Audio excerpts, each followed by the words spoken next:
Good morning, all of you. Good morning, sir. Very good morning.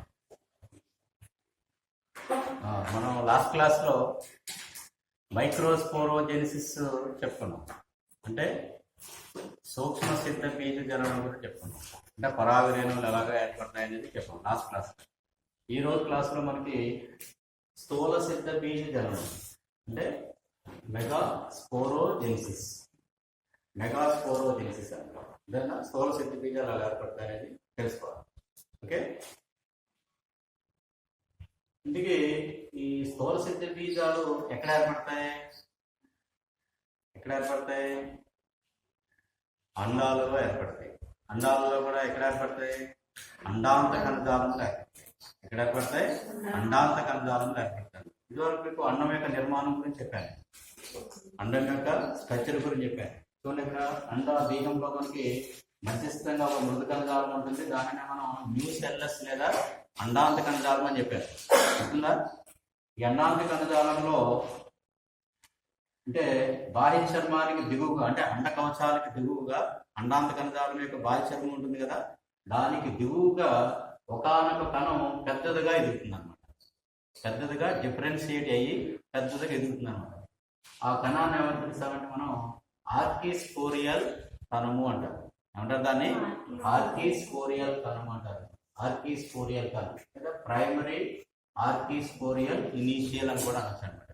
అంటే సిద్ధ బీజాంకుర కణము, తెలుగులో చెప్పాలని ఏమని చెప్పాలి? దాన్ని సిద్ధ బీజాంకుర కణము అనేసి చెప్పాలి. స్టార్టింగ్ ఇనిషియల్ సెల్ అనమాట. అంటే ఇక్కడ ఆ తర్వాత అంటే ఇక్కడ మనకి అండాంత కణజాలాలు రెండు రకాలు చెప్పాను. ఏంటవి? ఇదివరకు క్లాసులో న్యూసెల్లస్ 2 టైప్స్ ఉంటాయని చెప్పాను. వన్ ఈజ్ టెన్యూన్ న్యూసెల్లేట్ అండ్ రెండోదండి క్రాసింగ్ న్యూసెల్లేట్ అని చెప్పాను. రెండు రకాల అండాంత కణజాలాలు ఉంటాయని చెప్పాను. క్రాసింగ్ న్యూసెల్లేట్ అనేది ఏ రకంగా ఉంటుంది? అండాంత కణజాలం చాలా ఎక్కువగా ఉంటుంది. అదే టెన్యూన్ న్యూసెల్లేట్ రకానికి చెందిందైతే అండాంత కణజాలం చాలా తక్కువగా ఉంటుంది. ఈ టెన్యూన్ న్యూసెల్లేట్ రకంలో ఈ ఆర్కిస్పోరియల్ ఇనిషియల్లే మెగాస్పోర్ కింద ఆటోమేటిక్ గా కన్వర్ట్ అయిపోతుంది అనమాట, మారిపోతుంది అనమాట. మెగాస్పోర్ మదర్ సెల్ కింద మారిపోతుంది. ఇంకా ఫర్దర్ డివిజన్ అనేది చెందదు అనమాట. కానీ క్రాసింగ్ న్యూసెల్లేట్ రకానికి చెందినటువంటి అండాంత కణజాలంలో ఈ సిద్ధ బీజ ప్రథమాంకుర కణం అనేది మరొకసారి పెరిక్లైనల్ డివిజన్ జరుపుతుంది. అంటే పరివేష్టిత విభజన జరుపుకుని 2 కణాలు ఏర్పడతాయి. అదేనా? ఆ 2 కణాలు ఇక్కడ చూడండి. ఇక్కడ ఆ పైన ఉన్నటువంటి వెలుపల వైపు ఉన్నటువంటి పరిధి వైపు ఉన్నటువంటి కణాన్నేమో ప్రైమరీ పెరైటల్ సెల్ అంటారు. అంటే ప్రాథమిక కుడ్య కణము అంటారు. ప్రాథమిక కుడ్య కణము అంటే తర్వాత భవిష్యత్తులో అది కుడ్యాన్ని లేదా గోడని ఏర్పాటు చేస్తుంది అనమాట. తర్వాత రెండో కణాన్ని ఏమనిపిస్తున్నాయి ఇక్కడ? ప్రైమరీ స్పోరోజీనస్ సెల్ అంటే ప్రాథమిక సిద్ధ బీజాంకుర కణము. ప్రాథమిక సిద్ధ బీజ ప్రథమాంకుర కణం అని చెప్తాను. మనకి టెన్యూన్ న్యూసెల్లేట్ రకానికి చెందినటువంటి అండాలలో అయితే ఈ ఆర్కిస్పోరియల్ ఇనిషియల్లే డైరెక్ట్ గా స్థూల సిద్ధ బీజ మాతృకణంగా మారిపోతుంది. ఏ విభజన చెందదు. అదేనా? కానీ క్రాసింగ్ న్యూసెల్లేట్ రకానికి చెందినటువంటి అండాంత కణజాలం కలిగినటువంటి అండాలలో మాత్రం ఈ ఆర్కిస్పోరియల్ ఇనిషియల్ లో ఒక్కసారి విభజన చెంది 2 కణాలు ఏర్పడతాయి. ఆ 2 కణాలలో ఒక కణాన్నేమో ప్రాథమిక కుడ్య కణం అని, రెండో కణాన్నేమో ప్రాథమిక సిద్ధ బీజాంకుర కణం అని చెప్తారు. ఆ తర్వాత ఈ ప్రాథమిక కుడ్య కణం నుండి ఏమేర్పడుతుంది? తర్వాత కుడ్యం ఏర్పడుతుంది. అనేక విభజనలు చెంది అనేక వరుసలతో కూడినటువంటి కుడ్యము లేదా గోడ అనేది ఏర్పడుతుంది. తర్వాత ఈ స్పోరోజీనస్ ప్రైమరీ స్పోరోజీనస్ సెల్ అంటే ప్రాథమిక సిద్ధ బీజ ప్రథమాంకుర కణము తర్వాత మెగాస్పోర్ మదర్ సెల్ కింద మారుతుంది. దేని కింద మారుతుంది? మెగాస్పోర్ మదర్ సెల్ అంటే సిద్ధ బీజ మాతృకణం. స్థూల సిద్ధ బీజ మాతృకణం అనాలి. ఇక్కడ మెగా అంటే స్థూల కదా, స్థూల సిద్ధ బీజ మాతృకణం అనేసి చెప్తుంది. దాని నుంచే స్థూల సిద్ధ బీజాలు ఏర్పడతాయి. చూడండి నెక్స్ట్ డయాగ్రామ్ లో ఈ పెరైటల్ సెల్ అంటే కుడ్యం ఏర్పడుతుంది. ఈ మెగాస్పోర్ మదర్ సెల్ అనేది పెద్దదిగా ఎదుగుతూ జీవ పదార్థాన్ని కలిగి ఉండి స్పష్టమైనటువంటి కేంద్రకాన్ని కలిగి ఉంటుంది. అదేనా? ఇలా స్థూల సిద్ధ బీజ మాతృకలను మనం దాన్ని చెప్పుకోవచ్చు. అయితే ఇక్కడ కొన్ని కుటుంబాలలో ఈ ఆర్కిస్పోరియల్ సెల్ యాక్చువల్గా ఒకటే ఉంటుంది. ప్రథమాంకుర కణం అనేది సిద్ధ బీజ ప్రథమాంకుర కణం అనేది కొన్ని కుటుంబాలు ఒకటే ఉండొచ్చు. మరికొన్ని మొక్కలలో అనేక కణాల సముదాయం ఉంటుంది అన్నమాట. ముఖ్యంగా అలాంటి మొక్కల్లో వనగ్రేసి ఫ్యామిలీ చెందింది, అలాగే పియోనియేసి కుటుంబానికి చెందినటువంటి మొక్కలలో ఈ స్టార్టింగ్ లో ఏర్పడినటువంటి ప్రథమాంకుర కణం అనేది ఒకటిగా ఉండకుండా అనేక కణాల సముదాయం ముందుగానే ఏర్పడిపోతుంది, అంటే అనేక విభజన చెందుతుంది అనమాట.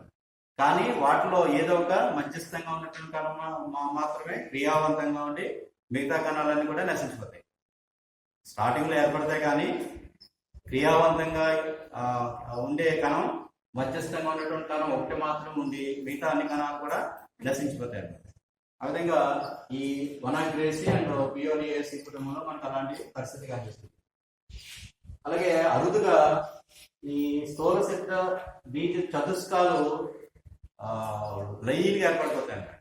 అంటే స్థూల సిద్ధ బీజ మాతృ కణాలు అనేకం ఏర్పడి, స్థూల సిద్ధ బీజ మాతృ కణం అంటే ఒకటే ఉండాలి కదా, ఇవి అనేకం ఏర్పడుతూ ఉంటాయి. ఒక్కొక్కసారి కొన్ని మొక్కల్లో అనేకం ఏర్పడి అవన్నీ మళ్ళీ క్షయకరణ విభజన చెందడం ద్వారా ఏర్పడతాయి, స్థూల సిద్ధ బీజ చతుష్కాలు ఏర్పడిపోతాయి. అవన్నీ కూడా ఒక గొలుసు మాదిరిగా ఒక తంతు రూపంలో ఒక చైన్ లాగా ఏర్పడిపోతాయి అరుదుగా. అలాంటి పరిస్థితి ఏ మొక్కలు కనిపిస్తుంది మనకి? సెడం అనే మొక్కలు కనిపిస్తుంది. సెడం అనే మొక్కలో కనిపిస్తుంది. ఈ విధంగా ఇవన్నీ కూడా స్పెషల్ క్యారెక్టర్స్ అన్నమాట. ఇవన్నీ కూడా అరుదుగా జరిగే పరిస్థితులు ఇవన్నీ కూడా. కానీ సాధారణంగా ఎక్కువ మొక్కలలో జరిగేది ఏంటన్నమాట, ఈ విధంగా ఒకే ఒక స్థూల సిద్ధ బీజ మాతృకణం ఉంటుంది. దానిచ్చే క్షయకరణ విభజన ఫలితంగా 4 స్థూల సిద్ధ బీజాలు అనేవి ఏర్పడతాయి. అదేనా? ఇప్పుడు ఈ విధంగా మెగాస్పోర్ మదర్ సెల్ పూర్తిగా ఏర్పడిన తర్వాత అది ఏ విభజనకు గురవుతుంది? క్షయకరణ విభజనకు గురవుతుంది. డిటెక్షన్ డివిజన్కి గురయ్యి 4 ఏకస్థితిక సిద్ధ బీజాలు ఏర్పడతాయి. 4 ఏకస్థితిక స్థూల సిద్ధ బీజాలు ఏర్పడతాయి. ఎన్ని విభజనల ద్వారా ఏర్పడతాయి? క్షయకరణ విభజన అంటే విభజనలు ఎన్ని జరుగుతాయి? 2 సార్లు జరుగుతాయి. మొట్టమొదటి క్షయకరణ విభజన ఫలితంగా 2 కణాలు ఏర్పడతాయి. మొట్టమొదటి క్షయకరణ విభజన ఫలంగా 2 కణాలు ఏర్పడతాయి. ఈ 2 కణాలు ఏమంటారు? డయాడ్ అంటారు. 2 కణాలు ఏమంటారు? డయాడ్ అంటే ద్విక కణాలు. డయాడ్ ఏమంటారు తెలుగులో? ద్విక కణాలు అన్నమాట. ద్విక కణాలు పరిస్థితి ఏర్పడుతుంది.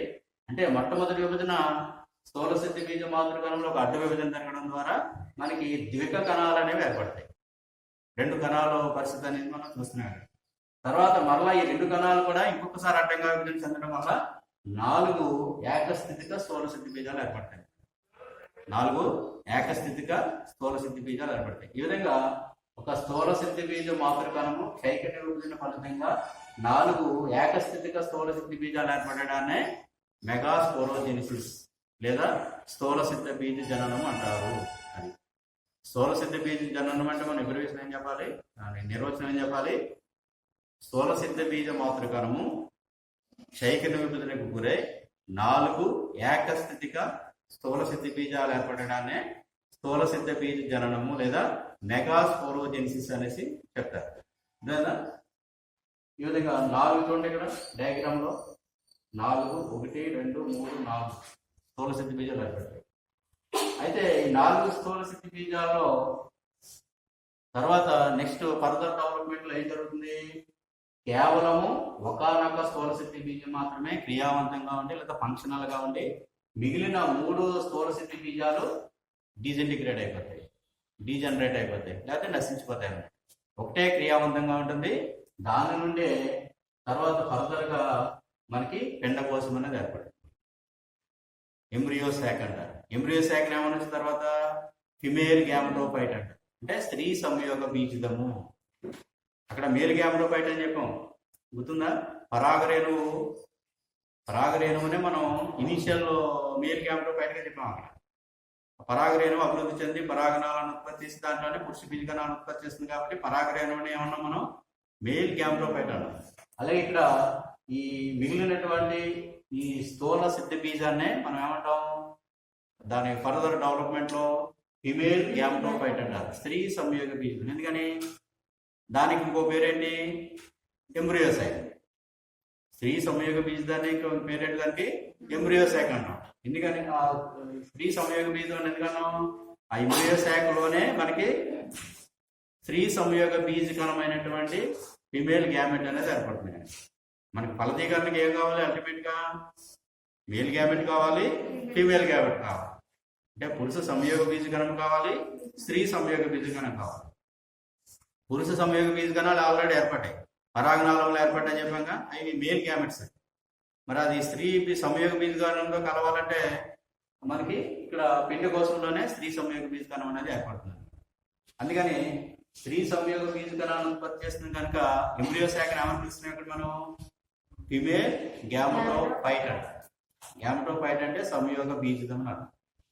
అదే ఫిమేల్ అంటే స్త్రీ సంయోగ బీజకం అనేసి మనం తెలుగులో చెప్పచ్చు.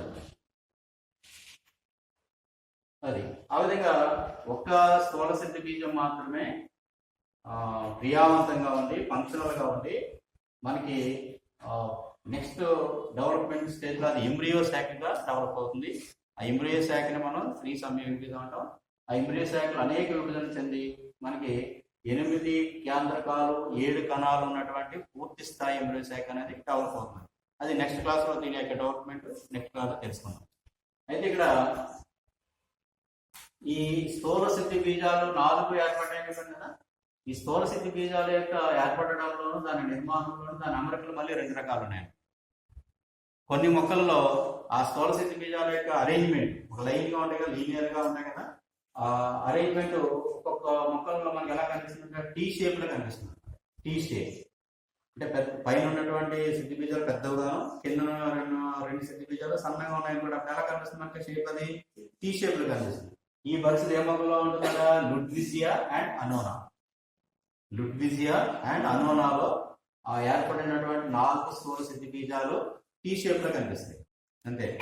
తర్వాత మరికొన్ని అంటే క్రాస్ రేసింగ్ కుటుంబానికి చెందినటువంటి మొక్కలు చూసినట్లయితే తిరగబడినటువంటి టీ షేప్ అన్నమాట.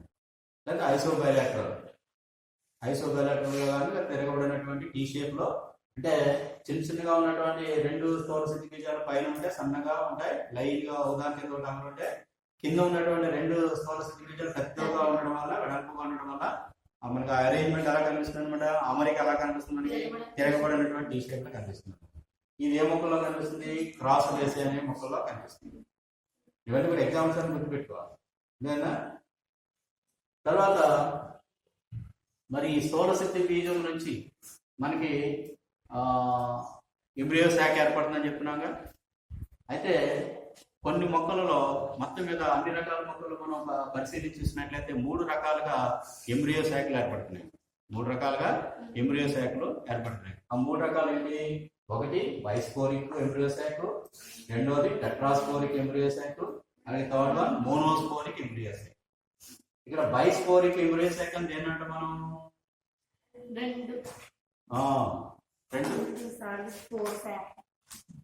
స్థూల సిద్ధ బీజ మాతృకణము విభజన చెందడం ద్వారా ఏర్పడినటువంటి 2 స్థూల సిద్ధి బీజాలు కనుక ఈ పిండకోశ నిర్మాణంలో పార్టిసిపేట్ చేస్తే అదేనా ఏర్పడినటువంటి 2 సిద్ధి బీజాలతోటే ఎంబ్రియో శాఖ ఏర్పడుతుంది అనుకోండి. అలాంటి ఎంబ్రియో శాఖ ఏమంటాం? బైస్పోరిక్ అంటాం. అంటే 2 కణాల స్థితిలో ఇక్కడ ఎంబ్రియో శాఖ ఏర్పడింది. అలానే 2 కణాలు ఎంబ్రియో శాఖలు పార్టిసిపేట్ చేస్తాయని కాదు, అది ఏర్పడినటువంటి 2 కణాలలో ఒకటి నశించిపోతుంది, మిగిలినటువంటి 1 కణం మాత్రమే, 1 స్థూల సిద్ధి బీజం మాత్రమే పిండకోశంలాగా అభివృద్ధి చెందుతుంది. మొత్తం మీద అది ఎన్ని కణాల స్థితిలో ఎంబ్రియో శాఖ డెవలప్ అయిన దగ్గర 2 కణాల స్థితిలో అది ఎంబ్రియో శాఖని ఏర్పాటు చేస్తుంది కనుక అలాంటి ఎంబ్రియో శాఖ ఏమని పిలవచ్చు? మనం బైస్పోరిక్ ఎంబ్రియో శాఖ అని పిలుస్తాం. ఇది దీనికి ఎగ్జాంపుల్ ఎలియం సెఫార్, ఎలియం సెటైర్. అలా కాకుండా టెట్రాస్పోరిక్ ఎంబ్రియో శాఖ. తర్వాత ఏంటి? టెట్రాస్పోరిక్ ఎంబ్రియో శాఖ, చతుష్క పిండకోశం యొక్క అభివృద్ధి అన్నమాట. చతుష్క పిండకోశం అనేసి మనం దాన్ని తెలుగులో చెప్పచ్చు. ఈ పరిస్థితి ఎక్కడ వస్తుంది?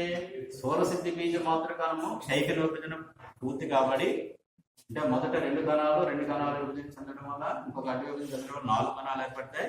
ఈ 4 కణాలు కనుక పిండకోశాన్ని అభివృద్ధి చేయడంలో పార్టిసిపేట్ చేస్తే 4 కణాల స్థితిలో పిండకోశాన్ని అభివృద్ధి చేసే పరిస్థితి వస్తుంది. కాబట్టి అప్పుడు ఏర్పడినటువంటి పిండి కోసం మనం టెట్రాస్పోరిక్ ఎంబ్రియోసైట్స్ అని పిలుస్తాం. 4 కణాలు ఏర్పడిన తర్వాతే ఇక్కడ పిండి కోసం డెవలప్ అవుతుంది. అందుకని దాన్ని మనం టెట్రాస్పోరిక్ ఎంబ్రియోసైట్ అంటే దీనికి ఎగ్జాంపుల్ ఏంటి? ప్లంబాగో అండ్ పెపరోమియా, ఈ 2 ఎగ్జాంపుల్స్ దానికి గుర్తుపెట్టుకోవాలి. అలా కాకుండా మోనోస్పోరిక్ ఎంబ్రియోసైట్ మనకి పాలికాలంలో చూస్తాం. అంటే ఏర్పడినటువంటి స్థూల సిద్ధి బీజాల్లో ఒక్క స్థూల సిద్ధి బీజం మాత్రమే పూర్తిగా ఎంబ్రియోసైట్ గా డెవలప్ అవుతుంది. అందుకని దాన్ని మనం మోనోస్పోరిక్ ఎంబ్రియోసైట్ అనేసి మనం చెప్పచ్చు. పాలికాలం దానికి ఎగ్జాంపుల్. ఈ ఎంబ్రియోసైట్స్ యొక్క డెవలప్మెంట్ తర్వాత నెక్స్ట్ క్లాస్ లో మనం పూర్తి స్థాయిలో ఈ పిండి కోసమే అభివృద్ధి గురించి నెక్స్ట్ క్లాస్ లో మనం చెప్తాం.